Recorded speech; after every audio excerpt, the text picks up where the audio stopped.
अस्सलाम वालेकुम। Doctor Shafia Mudassir here from silk skin clinic Rawalpindi. आज फिर से एक बहुत इंटरेस्टिंग और एक बहुत कॉमन टॉपिक आपके लिए लाई हूँ, दैट इज़ माइक्रो नीडलिंग।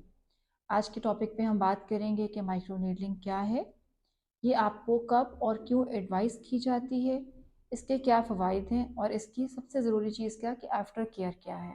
इन चारों चीज़ों पे हमने वन बाय वन बात करनी है।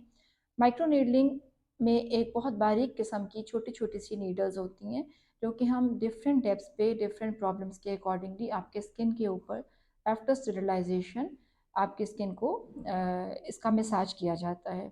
इसके स्पेशल वेज होते हैं, डिफरेंट डायरेक्शंस में इसको टारगेट किया जाता है और मेडिसिन अप्लाई करके जिस चीज़ के लिए भी हम इसको कर रहे हैं वो मेडिसिन इसमें एब्जॉर्ब की जाती है। अब ये कि ये कौन सी नीडल्स होती हैं, ये हम एक स्पेशल आपने पहले सुना होगा कि पहले ज़माने में बहुत पहले डर्मा रोलर्स यूज़ होते थे। तो डर्मा रोलर क्या होता था कि वो उसमें भी नीडल्स लगी हुई होती थी, लेकिन उसकी एक हमारे पास लिमिटेशन होती थी कि एक दो तीन एप्लीकेशंस के बाद नीडल्स ब्लंट हो जाती थी। तो फिर हमारे पास इसके बहुत स्पेशल इंस्ट्रूमेंट्स आ गए, that is derma pen. Derma pen के साथ हम इस प्रोसीजर को अप्लाई करते हैं। हर दफ़ा इसकी नीडल डिस्पोजेबल होती है और वो डिस्पोज हो जानी चाहिए, नीडल को कभी भी रीयूज़ नहीं करना चाहिए। ये तो थी माइक्रो नीडलिंग कि क्या होती है। इसको जब आप डॉक्टर के पास जाते हैं तो वो आपसे कहते हैं कि इस प्रॉब्लम के लिए आप माइक्रो नीडलिंग करवा लें।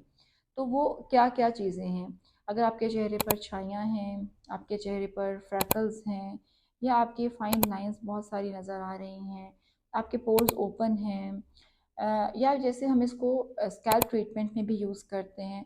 और फिर बहुत कॉमन सी चीज़ एक्नी स्कार्स, जैसे कि एक्नी के बाद जो खड्डे बन जाते हैं, उसमें भी हम आपको माइक्रो नीडलिंग एडवाइस करते हैं। फिर एक बहुत कॉमन चीज़ है कि जैसे डबल टोन हो जाती है, आपने सुना होगा कि मेरा माथे का जो स्किन है उसकी कलर डिफरेंट है, लोअर लिप का डिफरेंट है, या फेस में हमारी डबल टोन बनी हुई है, उसको भी बैलेंस करने के लिए हम कभी कभार आपको माइक्रो नीडलिंग एडवाइस करते हैं। अब माइक्रो नीडलिंग के फ़वाइद क्या हैं? एक तो ये कि ये हम किस चीज़ से बहुत डरते हैं, जब हम डॉक्टर के पास जाते हैं तो हमें क्या चीज़ डर लग रहा होता है, प्रोसीजर से पहले दर्द होगा। इसमें पेन नहीं होता। पेन इसलिए नहीं होता क्योंकि इस प्रोसीजर से पहले आपको बहुत अच्छे तरीके से एक नमिंग क्रीम लगा दी जाती है जो आपकी स्किन को कम्प्लीटली सोन कर देती है। नमिंग क्रीम लगाने के बाद आपकी स्किन पे जो इसकी लोकल जो छोटी छोटी सी पेन्स होती हैं जो नीडल चुभने की और नीडल को इरिटेट करती हैं जो स्किन को, वो आपकी फीलिंग नहीं आती। एक तो ये कि ये पेनलेस हो गया। नंबर टू, इसके साथ हमें डाउन टाइम नहीं मिलता, मुश्किल से 3 4 5 दिन के बाद आपकी जो है वो एक आपको इफ़ेक्ट नज़र आना शुरू हो जाता है। और एक ये कि इसकी हीलिंग बहुत फास्ट होती है, with in 24 hours, with in 24 hours या विद इन फ्यू आवर्स आपकी स्किन में कम्प्लीटली रेडनेस ख़त्म हो जाती है और आप बिल्कुल रिलैक्स हो जाते हैं कि जैसे आपकी ट्रीटमेंट हुई ना हो ना, रेडनेस वगैरह और आपकी पेन स्वेलिंग ऐसी कोई चीज़ नहीं होती। फिर ये कि ये ऑलमोस्ट एक नॉन इन्वेसिव प्रोसीजर है, यानी कि इसमें कोई ब्लेड नहीं यूज़ हो रहा, इसमें कोई इंजेक्शन यूज़ नहीं हो रहा, तो कोई आपकी ब्लीडिंग नहीं हो रही है। इसके अलावा ये कि ये एक बहुत लाइट सी आफ्टर केयर के साथ हम एक बहुत अच्छे रिजल्ट्स अचीव कर लेते हैं। लेकिन अगेन द थिंग इज़ कि जो आपका यूज़र है, यानी कि जो आपका ट्रीटमेंट कर रहा है, that has much expertise over the micro needling procedure. यानी कि ये नहीं कि आप डर्मा पेन ले लेंगे, इसको किसी भी तरह से चलाना शुरू कर देंगे तो वो आपका मकसद हल हो जाएगा, ऐसा नहीं होगा। अब आगे इसकी आफ्टर केयर। आफ्टर केयर सबसे ज़्यादा ज़रूरी चीज़ है, क्योंकि हम बहुत अच्छी सी ट्रीटमेंट आपकी कर रहे हैं, आपकी कंप्लीट इंडिकेशंस भी हम फॉलो कर रहे हों, लेकिन आप अपने आप को माइक्रो नीडलिंग के बाद धूप में एक्सपोज छोड़ दें। तो सबसे पहले आफ्टर केयर क्या हो गई कि हमने धूप से बचना है। धूप से बचना है बहुत ज़रूरी, धूप से बचना है फिज़िकली भी और केमिकली भी। आपको धूप नहीं लगनी चाहिए। केमिकली हम सन अवॉइडेंस आपको सन ब्लॉक से एडवाइस करते हैं जो आपकी स्किन के साथ मैच करे, और प्लस ये कि वो आपकी स्किन को सन प्रोटेक्शन भी दे, उसका अच्छा एक SPF फैक्टर होना चाहिए।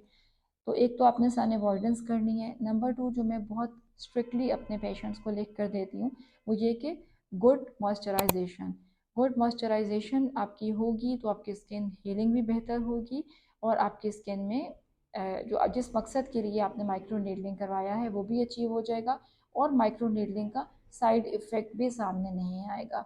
जी, अगर आप इसमें आफ्टर केयर नहीं करेंगे तो आप इसके साइड इफ़ेक्ट भी आपको मिल सकते हैं। तो इसलिए आफ्टर केयर बहुत ज़रूरी है। अगर आफ्टर केयर अच्छी होगी तो आपके इफ़ेक्ट्स भी अच्छे आएंगे, आप साइड इफ़ेक्ट से भी बच जाएंगे और आप ज़्यादा अच्छे इफ़ेक्ट्स हासिल कर सकेंगे।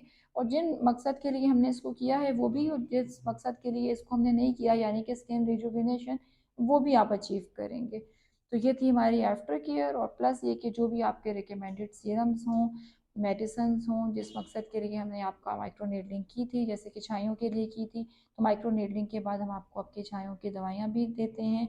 अगर आपको हेयर रीग्रोथ के लिए दी थी तो हेयर के सीरम्स देते हैं। अगर हमने आपको कोलेजन इंडक्शन के लिए की थी तो हम आपको बहुत अच्छी सी नाइट क्रीम्स और नाइट सीरम्स और कोलेजन बूस्टर्स एडवाइस करते हैं। ये कि वो आपकी आफ्टर केयर बहुत ज़्यादा ज़रूरी है। अपना बहुत सारा ख्याल रखिएगा। हमारा यूट्यूब के ऊपर चैनल भी है, सिल्क स्किन के नाम से ही है, और आपको इसको भी सब्सक्राइब कीजिएगा ताकि आपको बेहतर से बेहतर और हमारी लेटेस्ट अपडेट्स मिलती रहें। बहुत शुक्रिया। जज़ाकल्लाह। अल्लाह हाफ़िज़।